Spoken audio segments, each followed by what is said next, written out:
Hello everyone, this is Dr. Song of New Covenant Academy.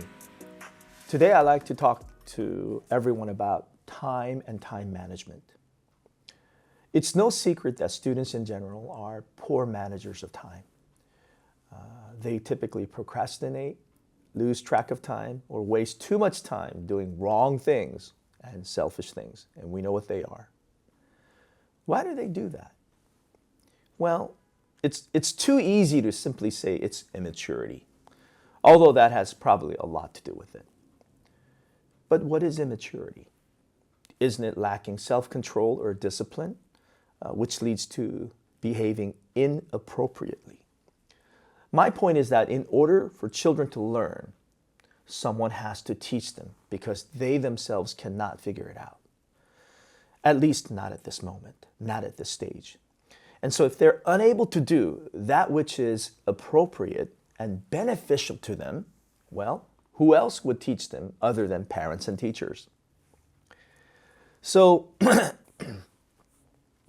so how can you as a parent and how can we as teachers train our children to properly manage their time?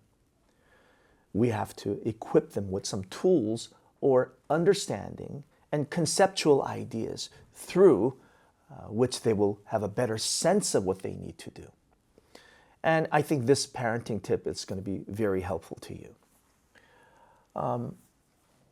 I need to deviate a little bit and talk about time as a linear thing. Time is progressing. It's going from past to present to future constantly. Future is something that we really don't know about. Present is what we have now, but this becomes the past very quickly. And things that have happened way in the past, or even just a few seconds ago, there's nothing we could do about. So we have to have an understanding that time is a precious commodity, and it is an important gift from God. And as people of faith, especially the people of faith, must make sure that they do well what God has given them, and that is true with time. Time is a resource. We have to manage it. We can't just let it do whatever it wants to do, or we don't just say, que sera, sera, and just go with the flow. We need to have some ideas and plans to manage our time well. Time management, by definition, is making an efficient use of the minutes and hours of each day. It's important to manage time because once it's gone, as I said earlier, it's gone forever. We need to keep that in mind. Time is a very, very precious and scarce resource. Young people don't realize that truth because they assume that there are going to be many, many, many years of their life that's remaining. And so they think that, well, I have plenty of time. That's not true. That is not true. There is no guarantee that young people will outlive older people. Think about that. Time is precious. Every moment counts. Older people, such as grandparents and parents and teachers, are more cognizant of the value of time because they recognize that time is limited, finite, and quite frankly, we're running out of it. So we as adults and parents and teachers must help young people realize the value of time so that they will be more productive, so that they will complete tasks on time, so that they could enjoy life more. Broadly speaking, first and foremost, we need to communicate and maintain clear expectation in order for children to build time management skills. This is what I mean. There is a different expectation for, say, a third grader versus an eighth grader versus a senior in high school. We can expect our younger children to sort of lose track of time and not take care of time as well as a senior in high school would. It's because they are very young and they don't have full control of themselves. But as children mature and they go through different stages of growth, they must come to understand that they are responsible for managing their time. self-discipline is expected, and the growth in self-discipline and management of time is expected according to different stages of life. Secondly, we need to model good time management. So today I want to talk about three things related to time management. Three things related to time management. The easiest thing and the most frequent thing that I think teachers and parents must do is to allow the students and children to estimate the length of time to complete tasks. So we could always ask them questions like, how long do you think you will need to finish that? If a child is reading a book, and if they're reading about 1 page per minute and the book is 50 pages long, we could say, hey, that should probably take about 50 minutes to about an hour or an hour and 10 minutes to finish. Providing that parameter or asking the child to come up with that parameter is very important. We do that at school all the time.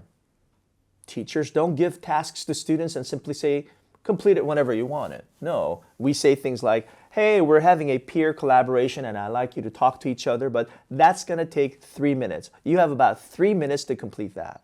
Or how about book reports? You have 7 days or 10 days to finish your book report. And along the way, I'd like you to submit a rough draft in 3 days, the first version in 5 days, and maybe second or third version, and the final version on the 7th day. We have these expectations and we provide these parameters. That allows students, in response, to learn to manage their time. So even at home, I think parents should be asking their children, how long do you think it'll take to finish that work or task or even something like playing games? How long do you expect to play games? I know the kids might say, well, forever. No, you have to provide a parameter. So teach them to use a clock or watch, and if possible, write down and maybe keep track of how long it takes to finish certain things. I shared this with our high school students and they thought it was crazy. I actually have a stopwatch when I read a book. I want to force myself to read at a certain pace. And every time I read a page, I look at the clock to make sure that I'm on track. I know some people listening to what I'm saying might go like, well, isn't that a little too draconian, too strict, and too restrictive? No, I'm trying to be a better manager of time. And I'm not always successful at keeping up with my pace, but it forces me to read either quickly, deeply, and also spend my time more wisely, because I can't be spending 5 hours reading books. I usually allot about 15 to 20 minutes for myself to read certain things each day, and I have 15, 20 minutes to do that. So I have to pace myself because I have other things to do. So this is an illustration or an example for you to sort of reference, so that managing time requires understanding how long it's going to take to complete the job or to complete the task. So that's the first thing that I want to share with you today. And second thing is organization. Organizing rooms, organizing folders, organizing material. I do something at school that students really do not appreciate. When I see students that are completely unorganized, I pull them aside and I pull their folder out. And I say, if I shake this folder, what will happen to it? And the kids are like, no, Dr. Song, don't do it. And I go, if I shake this folder, almost 90% of everything that's in that folder is just going to all fall. It's going to be all over the place. It's going to be all over the floor, all over the ground, because they haven't sorted them. They haven't organized them. So organization is a key to managing life as well as time. So whether it's desks, whether it's rooms, cluttered rooms, children who typically don't manage their time well are notorious for not managing the places of their life, their rooms, their clothes. That discipline has to be established when they're much, much younger. And if you haven't done that yet, well, start demanding it now. Parents, get your children to organize things. Their school material to their desk area to their closets. They have to organize things in life. I force myself to organize things.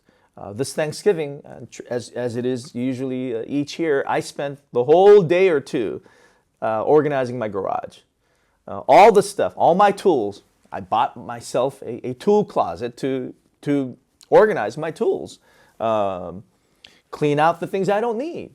Recycle the things that I like to share with other people. I went through my closet and found 3-4 bags worth of clothes that I wanted to recycle.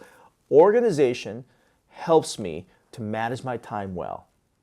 Please allow and even demand your students or your children to organize their rooms and their work area so that they could better manage their time. Without the organization, there's too many temptations for distraction. Even with computers, I see students with 5,000 icons on their desktop screen. That's way too many. You got to organize your work area. Okay. The last thing that I want to share with the audiences today about time management is managing time through planners or tools. Okay, so I'm going to share with you my time management tool. Every day I start the day by using something called a time blocking planner. Time blocking. I create my own spreadsheet. And maybe this will pique your interest. I was recently told that Elon Musk uses this same technique, same time management tool. Okay, it's called time blocking. You could even go to Amazon and type in time blocking and you'll find a bunch of planners that is structured to help you manage your time better. My spreadsheet is very similar to typical time blocking planners that are sold in various stores. You begin the day by brainstorming. So the first thing that you do is, gosh, what's on my mind? So it's like writing a book report. You begin with the brainstorming. So you write down everything that is on your mind. So for me, when I open up my computer, I go to my Google spreadsheet and I have different sections. So one section is a brainstorming section. I just put everything that comes to my mind, from, gosh, I got to record this video, to I got to go paint the fence, to I got to talk to teachers about this, to I got to send an email out to the parents, to so all these things. I got to support students with college counseling. I got to talk to Mr. Torres about certain things. All these things that come to my mind, I write them down. And you know what? Although I have a lot of things to do, within about a minute or two, I've written down everything that's on my head, everything that's in my mind about things that I need to achieve.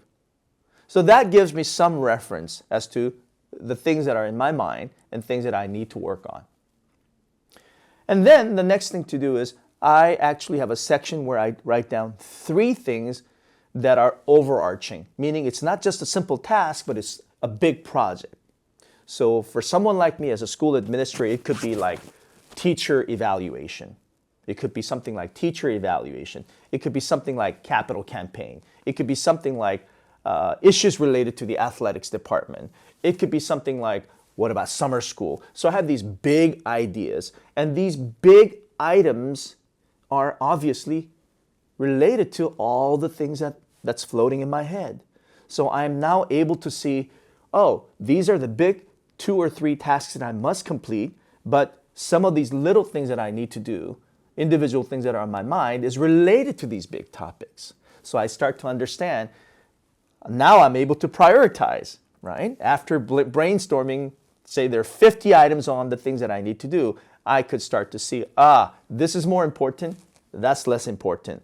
This is related to the bigger priority, and this is just something that I could do on the side.